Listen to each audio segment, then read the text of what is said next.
big like redesigns of 2010.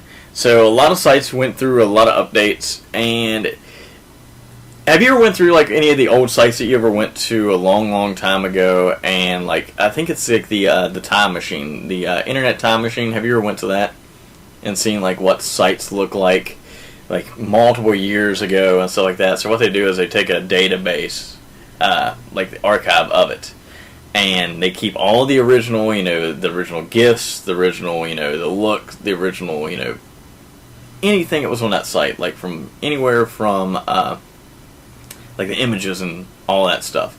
And like back in the 90s, it was really big to have buttons on your website, and it was really big to have GIFs that moved on your websites, and you always had like if somebody was working on their website, they'd always have the GIF of the construction guy working and things like that.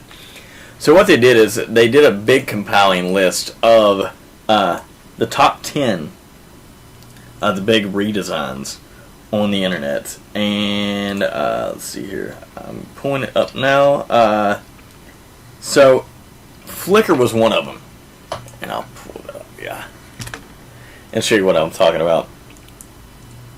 So you're saying they're taking away a lot of the stuff that we've seen all year, or the last 2 years, and implicating some of the new design and some of the new technology onto their website, so it's a little easier to navigate, filled with more new information. Just makes a lot more sense. Yeah, it's like so with Flickr is a total different change from the old one was. Let's see. Is it moving? Well, it looks like it's showing like a map where the photo was taken, and then photos, and then any tags, and then I'm guessing comments or something like that, but all on one page. Yeah, so Twitter was redesigned. I don't know if I like the way that... I mean, I do like the way that Twitter was redesigned, where you can go through and you can click on the like the side, like whenever the user's talking, you click on that, and it pulls like a little, I guess, another window, not another window, but another like column up, and it has all their Twitter posts and stuff like that all the way down it. And instead of clicking on their name and then all of a sudden you go into their name, and then everything else that you were looking at on the page is gone completely. You can go into it and be able to click on the name of the person. It does like a little sidebar, and then it goes through all their past tweets and stuff like that. And if you're really interested on that, then you can click into the profile on that, which was really cool. That's cool. I noticed that Facebook, not to cut you off there, but Facebook and Google have both made some pretty big changes here in the last month or two. Yeah, like with the Facebook, do you like the new Facebook the way it looks? Yeah, I mean, it looks smooth. I don't see any real negatives to it. I mean, once again, Facebook's always been a little bit weird to navigate. But I think with the new updates, it's kind of nice where you can just click and it pops down. You don't have to jump from page to page. A lot of times I'll be chatting on Facebook, and I notice now I don't have that delayed chat or that chat that's open in 3 different windows and on 3 different. It just makes more sense. Things are a little bit quicker, a little bit sharper, and seem to work a little bit better. Yeah, that's the big thing that really ticks me off with Facebook is whenever you're chatting to somebody and all of a sudden it says they're online, and all of a sudden you start typing something out to them, and all of a sudden you hit enter and it goes offline. And I'm like, damn it, why didn't you just tell me right off the bat that they were offline, and I wouldn't have wasted all this time typing this message to them? That drives me insane. Offline. That absolutely drives me insane. But yeah, I mean, were you one of the type of people that, like, I guess 2-3 years ago, like, did you have a MySpace? Oh yeah. Okay. Were you thinking that Facebook was ever going to take over MySpace? Oh no. I don't think anybody did. I really, even businesses thought the same thing, because how many businesses do you know used to use, not Facebook, but MySpace, click here, myspace.com, whatever, like, say Ford or something like that. That was crazy. And then now people are like, oh, well, MySpace is completely dead. It's all about Facebook. And I'm like, how in the hell did they lose what they had? what just happened. Yeah. Yeah, I don't get it at all. Here we say, Yeah, it was bad. I guess MapQuest was updated, which MapQuest looked horrible. I never went to MapQuest ever for anything. Like, I always went to RandMcNally.com to be able to do, like, anything like that. Google's redesign, which I'm glad Google redesigned their pages. Oh, yeah. Yeah, it's been good changes. And I think there's so much work behind that stuff. I mean, I can't imagine the coding and the amount of things that are working really smooth without too many glitches. Oh, I mean, now you start to type Riot Network into Google, and I type in RIO, and it's already finishing the sentence. So it's pretty cool. Yeah, that's really awesome. iTunes was redesigned. Now, I like iTunes, but I hate it to a certain extent because I hate whenever I'm going into like my podcasts and stuff like that. I want to be able to go on the side there and click podcasts instead of hitting the back on it. Like, that's just so aggravating. I don't know what it is about me where I can't get that out of my brain to hit, click on the back button or the back to podcast section for some reason, but I can't do it at all. As soon as we figure it out, it changes, man. Oh, it's instant. Yeah, and there we go, Facebook. The way that Facebook used to look, which it's still kind of there. I have to admit, the underneath your account and be able to go underneath of that has completely changed the way that you manage your account so much better. Like, completely so much better. Because, like, the old way was this, if I wanted to delete somebody off of my list, I had to go into that, then I had to go into edit friends, and I had to go into edit list. And it was just a pain in the ass. Jumping all over the place. Yeah, Facebook is not really known for their design, that's for sure. Twitter, yeah, this redesign completely of Twitter. Let's see here, number 8. Dig.com. Dig went through a huge... Do you use Dig.com? I don't, man, at all. Like, I don't think I've ever been there. It is an awesome website. What it is it's basically where people submit stories in, and people vote on that story. Like, if they like the story, it's like you dig the story, which is, it sounds gay, but it's like, it sounds like some like old hipster shit. Like, yeah, man, I really dig that story. Like, what the dude, did you dig that story on, I don't know. It's pretty bad, though. Exactly.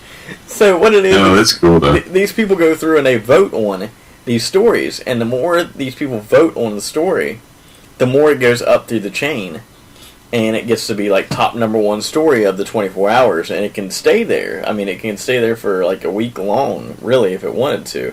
If it keeps on getting more people, liking it and stuff like that.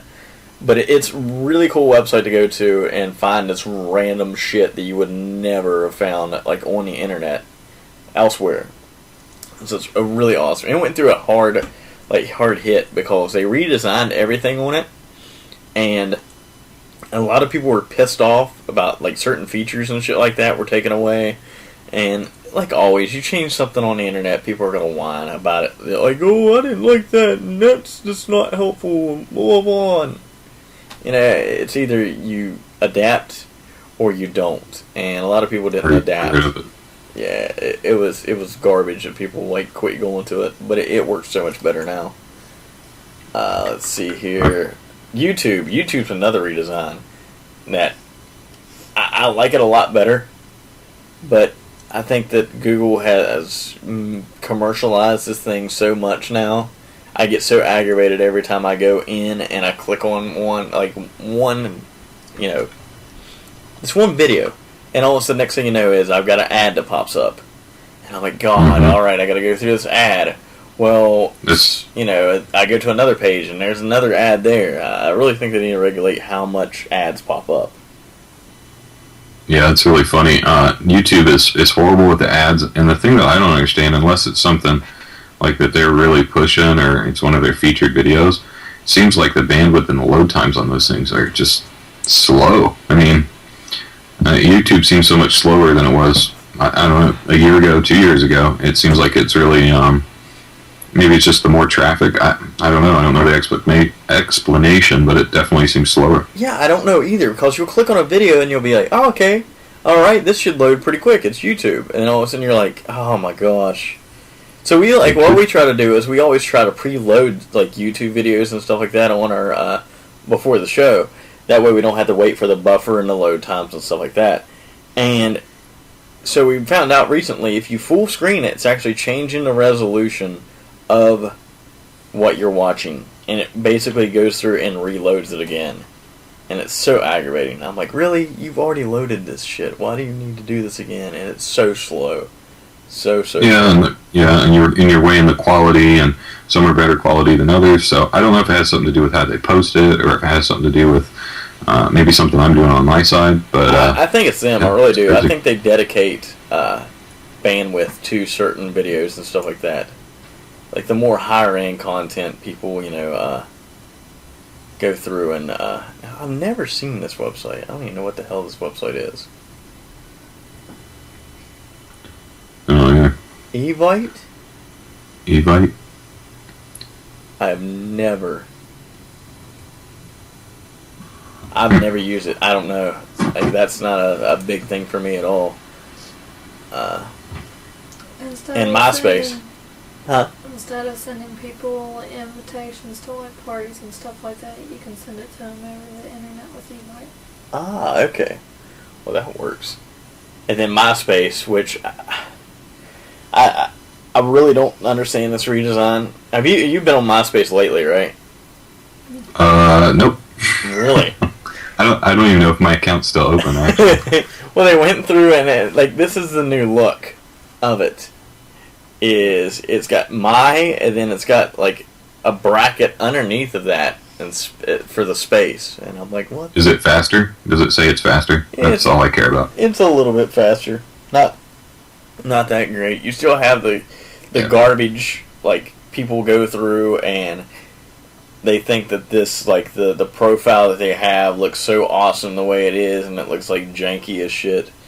You know, people are like, oh yeah, I have music playing on my page and all this other stuff. I really think that's the reason why people got away from MySpace. I swear to it.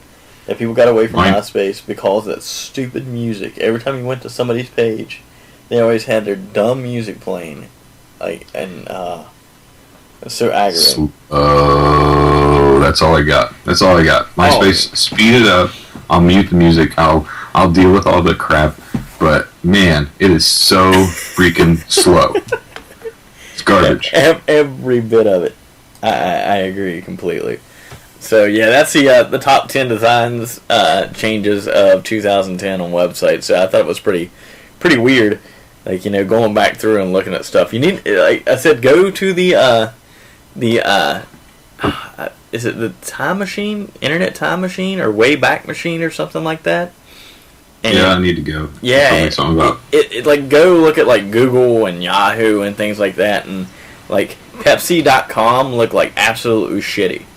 It was just ridiculous how shitty that was. So, but it's crazy.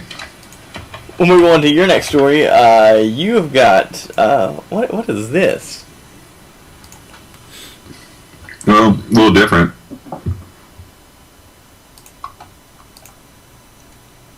So 8 tracks. Right. Yeah, there you go. So 8 tracks. So I came across this and I was thinking, okay, so tech show, right?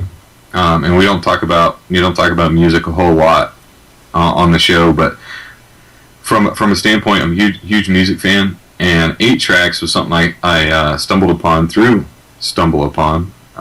So I really think that 8 tracks is really hit from a.